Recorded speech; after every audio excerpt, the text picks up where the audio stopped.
Hello everyone, সবাইকে আরেকবার স্বাগত আমার একটা সুন্দর ব্লগে। তো আজকে যে আমি ভিডিওটা তোমাদের সাথে শেয়ার করছি, এটা কেবলই কোনো ভিডিও না, এটা আমি চাই যে আমার ফোনে একটা সুন্দর মেমোরিজ হয়ে থেকে যাক, যাতে এটা আমি পরেও দেখতে পারি। তো আমি গিয়েছিলাম মেঘালয়তে, প্রায় 1 বছর তো হতে চললো। আমি এপ্রিলের 19 তারিখে গিয়েছিলাম, তো প্রায় 1 বছর হতেই চললো। তো ভাবলাম যে ভিডিওটা তোমাদের সাথে শেয়ার করি, আর আমার কাছে ভিডিওটা থেকেও যাবে। তো চলো, আমি কিন্তু পুরোটা তোমাদের সাথে ব্লগে শেয়ার করছি, ছোট ছোট ক্লিপস আছে সব। তো একদম গৌহাটি টু মেঘালয়া। তো সকাল সকাল কিন্তু আমরা উঠে চলে গিয়েছিলাম ফার্স্টে এনজেপি স্টেশন। তো ওখান থেকে গিয়েছিলাম আমরা ট্রেন ধরতে বন্দে ভারত। তো সেটা ধরে আমরা ফার্স্ট একদম আমাদের বেশি টাইম লাগেনি, 3.5 ঘন্টার মতন আমাদের গুয়াহাটিতে পৌঁছে দিয়েছিল। তো ওখান থেকে পৌঁছে দেওয়ার পরে আমরা সেদিন ওখানে একটু রেস্ট করে পরের দিন সকালবেলা পুজো দিয়ে নিয়েছিলাম। তো পুজো টুজো দিয়ে তারপরে আমরা সেদিনই বেরিয়ে গিয়েছিলাম শিলং যাওয়ার উদ্দেশ্যে। তো এই যে তোমরা কিন্তু ভিডিওটা দেখতে পাচ্ছ, এখন কিন্তু আমাদের পুজো টুজো সব কমপ্লিট হয়ে গেছে দেওয়া। গুয়াহাটি থেকে আমরা বেরিয়ে পড়েছি, শিলং যাওয়ার উদ্দেশ্যে 3 থেকে 4 ঘন্টা লাগে গাড়িতে। তো আমরা কিন্তু এই যে বেরিয়ে পড়েছি, আর রাস্তাঘাটগুলো যে এত সুন্দর ছিল, মানে তোমরা না দেখে, না নিজের না চোখে না দেখলে বিশ্বাসই করবে না। তো মাঝখানে কিন্তু একটা স্টপেজে দাঁড়িয়েছিলাম, তো ওখানে কিন্তু আমরা যেহেতু লাঞ্চ করিনি, তো সেই জন্য কিন্তু আমরা এই যে লাঞ্চের জন্য বসে পড়েছি। আর মানে যত যাচ্ছি মানে লোকালিটি থেকে যত যাচ্ছি তত মানে ওয়েদারটা চেঞ্জ হচ্ছে। এটিতে এমন বৃষ্টি নেই, আর ওখানে প্রচণ্ড বৃষ্টি, এরকম একটা ওয়েদার। তো এই যে আমরা কিন্তু একটু নেপালি ফুড নিয়েছিলাম। তো আমি তার সাথে এই ফুডটা ট্রাই করার পর আমি নিয়েছিলাম একটু জিরা রাইস, তারপরে হচ্ছে পনির টনির, এসব খাওয়া দাওয়া কমপ্লিট করলাম। করে যে আবার বেরিয়ে পড়েছিলাম। আমি কিন্তু এইসব ক্লিপস ছোট ছোট ক্লিপসই বানিয়েছি। প্রায় আমরা 3-4 ঘন্টা জার্নির পর চলে এসেছি একটা মানে অফবিট প্লেস, মানে যেটা এটা কিন্তু, আর ভেতরটা কিন্তু মানে ইন্টেরিয়ারটা ভালো ছিল, বেশ সুন্দর ছিল, মানে একদম তোমার বাঁশের থিমের টাইপের একটা মানে ছিল। তো আমার বেশ ভালো লেগেছে কিছু, তো খারাপ লাগেনি, মোটামুটি ভালোই ছিল সব কিছু। কিন্তু মুশকিল একটাই ছিল যে শিলং থেকে এই প্লেসটা একটু দূরে, কারণ এটা হচ্ছে একদম মেন শহর থেকে একটু দূরে ছিল। তো সেই জন্য আমাদের কিন্তু খাওয়া দাওয়ার প্রচণ্ড সেদিন অসুবিধা হয়েছে। তো আমরা কিন্তু সেই জন্য সেই রাত্রিটা ওখানে থেকে পরের দিন কিন্তু আমরা মানে অন্য একদম লোকালিটি, মানে যেখানে একদম প্রপার শিলং, তো আমরা কিন্তু সেখানে চলে গিয়েছিলাম। হ্যালো এভরিওয়ান, তো এখন কিন্তু ড্রেস চেঞ্জ করে নিয়েছি, আর এখন মুখটাকে ক্লিন করব। সে সকালবেলা কিন্তু জাস্ট একটু রেডি হয়েছিলাম, তেমন কিচ্ছু রেডি হই না। আর এখানকার ওয়েদারটা কিন্তু খুব সুন্দর ওয়েদার, সব কিন্তু তোমাদের সাথে আমি ভিডিওতে শেয়ার করব। তো এখন কিন্তু আমি আমার ফেসটাকে ক্লিন করে নেব। চলো, আমার একটা বলতে পারো স্কিন কেয়ার তোমাদের সাথে শেয়ার করছি। স্কিন কেয়ার বলতে সেরকম তো প্রোডাক্ট আমি আনিনি।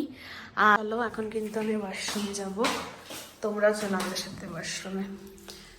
ওয়াশরুমটা কিন্তু খুব ক্লিন, ইটস মি। জল কিন্তু সেভাবে পড়ছেই না, একদম অল্প করে জল পড়ছে। পাহাড়ে কিন্তু একটাই সমস্যা, জলের সমস্যা, খুব বাজে। আমি জাস্ট মুখটাকে ধুয়ে নিচ্ছি, জাস্ট ক্লিন করে নিচ্ছি, আর কিছুই করবো না। খুব টাকা। কি করছো তুমি? ये क्या कर रहे हो तुम? क्या कर रहे हो? ये কি করছো? কি করছে? আমরা যে জায়গাটাতে ছিলাম ওই জায়গাটাতে কোনো খাবার পাওয়া যাচ্ছিল না। বাবা দাদা ওরা কিন্তু মেন শিলং থেকে এই খাবারগুলো নিয়ে এসেছে, রাতের ভাত, ডাল, ভাজা, মাছ, এসবই ছিল। এটা পরের দিন সকালবেলা। এখন বেরোচ্ছি ঘুরতে। Good morning. তো আমরা কিন্তু এখন বেরিয়ে যাচ্ছি, ঘুরতে যাব। তো সকাল সকাল কিন্তু যে রেডি হয়ে গেছি, আর আমাকে কেমন লাগছে সবাই কিন্তু কমেন্ট করে জানিও। আর তো এখন আমরা আজকে 2-3টা স্পট ঘুরবো। তো চলো, সবাই আমার সাথে থাকো। এই যে এখন কিন্তু আমরা দাঁড়িয়ে আমাদের যে গাড়িটা বুক করা হয়েছিল সেই গাড়িটারই ওয়েট করছি। এটাই হচ্ছে কিন্তু মেন মানে প্রপার শিলং। আমরা কিন্তু ৭-৮ জনের মতনই লোক ছিল, তো আমরা একটা বড় গাড়ি নিয়ে নিয়েছিলাম। আমাদের কিন্তু সেভাবে কোনো অসুবিধা হয়নি। তো মাঝখানে এই যে পরের দিন সকাল, সকাল যেহেতু আমরা বেরিয়েছিলাম, তো সেজন্য কিন্তু আমাদের ব্রেকফাস্ট করার জন্য একটা জায়গায় দাঁড়িয়েছিলাম। তো সেখানে কিন্তু আমরা ডিরেক্ট একদম ভাতই খেয়েছিলাম, যেহেতু অনেকটা টাইম অনেকক্ষণ ঘুরতে লাগবে। আর আমরা যেখানে যাচ্ছি ওখানে কিন্তু একদমই মানে সবকিছু খাওয়ার-দাওয়ার সেভাবে পাওয়া যায় না। তো ফার্স্টে আমরা যেই ফিফি ওয়াটারফলসে যেতাম, সেখানে যাওয়ার জন্য কিন্তু আমাদের নৌকা করে এরকম পার হতে লাগতো, যেহেতু একটা নদী পড়ে মাঝখানে। তো সেটা কিন্তু হেঁটে যাওয়ার কোনো পসিবলই না, তো সেজন্য নদী আছে, তো নৌকা করে তো আমাদের যেতে হয়েছে। আমি মেঘালয় তাদেরই সাজেস্ট করব যারা ট্রেকিং করতে ভালোবাসো আর ট্রেকিং করো, যেহেতু এতটা হাঁটতে হয়েছে আমাদের, লিটারেলি আমাদের অনেক মানে অনেক ফুট নিচে আমরা গিয়েছিলাম, যেহেতু সব ওয়াটারফলসগুলো নিচে আছে। তো আমরা তো অনেক উঁচুতে ছিলাম মেঘালয়েরতে। ওখানের ওয়েদারটা জাস্ট কি বলবো, এত ভালো ওয়েদার। তো দেখো মানে ওখানে গিয়ে আমি ঝর্ণাটার পাশে একটা সুন্দর ভিডিও ক্লিপ নিয়েছিলাম, এত সুন্দর সুন্দর সব ফটোসগুলো এসেছিলো। মানে আমি বলবো যারা যারা মেঘালয় যাওনি তারা কিন্তু একবার যাও, খুব সুন্দর জায়গা।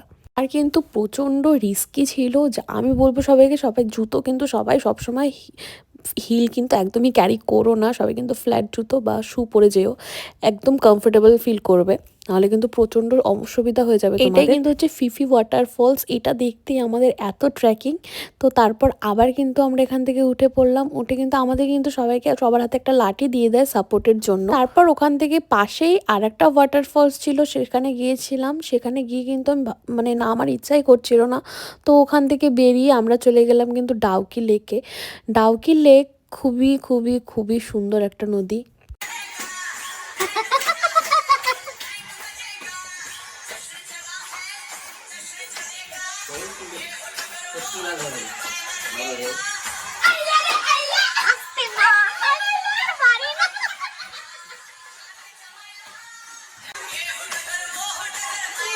সেদিন রাত ১২টা কিন্তু আমার বার্থডে ছিল, তো সেই জন্য কিন্তু ওরা কিন্তু আমার জন্য একটা সুন্দর সারপ্রাইজ অর্গানাইজ করেছিল। তা আমি তো দেখে ভীষণ হ্যাপি হয়ে গেছিলাম।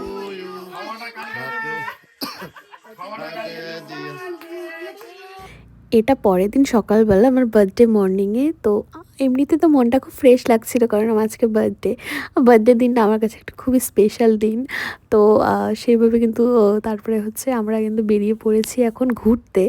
এই যে ঘুরতে ঘুরতে এখন কিন্তু একটা চলে এসেছি একটা সুন্দর একটা ব্রিজের সামনে। আর সাইড থেকে দুধারে কিন্তু খুব সুন্দর করে গাছপালাগুলো সব পাহাড়গুলো আছে দেখতে, আর কুয়াশা ভর্তি, ভীষণ সুন্দর লাগছিল দেখতে। তারপর আমি কিন্তু এখানে ফেমাস একটা কালচার আছে, খুব সুন্দর। তো ওই স্টাইলে কিন্তু আমি হলো সুন্দর করে ড্রেস পরে নিলাম এই কালচারটার।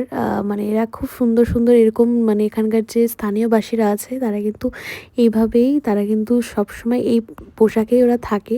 তো এখানে কিন্তু সুন্দর সুন্দর করে যারা ট্যুরিস্ট আছে তাদের জন্য কিন্তু খুব সুন্দর ব্যবস্থা করে দিয়েছে, তারাও যাতে এইভাবে ফটো তুলে একটু মানে ওই ভাইবসটাকে একটু এনজয় করতে পারে, সেই জন্য আর কি। তো ভীষণ ভালো লাগছে। তো আমি এই যে রেডি হচ্ছিলাম, মিররের সামনে দেখছিলাম কেমন লাগছে আমাকে। আর আমাকে সত্যি কেমন লাগছে তোমরা কিন্তু আমাকে কমেন্ট করে জানিও। আমার কিন্তু প্রচণ্ড লজ্জা লাগছিল, বাট আমাকে একটা মেয়ে ওখান থেকে যাচ্ছিলো, তো আমাকে বলছিল তোমাকে খুব সুন্দর লাগছে, এটা কিন্তু সো বিউটিফুল। আমি বলছিলাম থ্যাংক ইউ সো মাচ।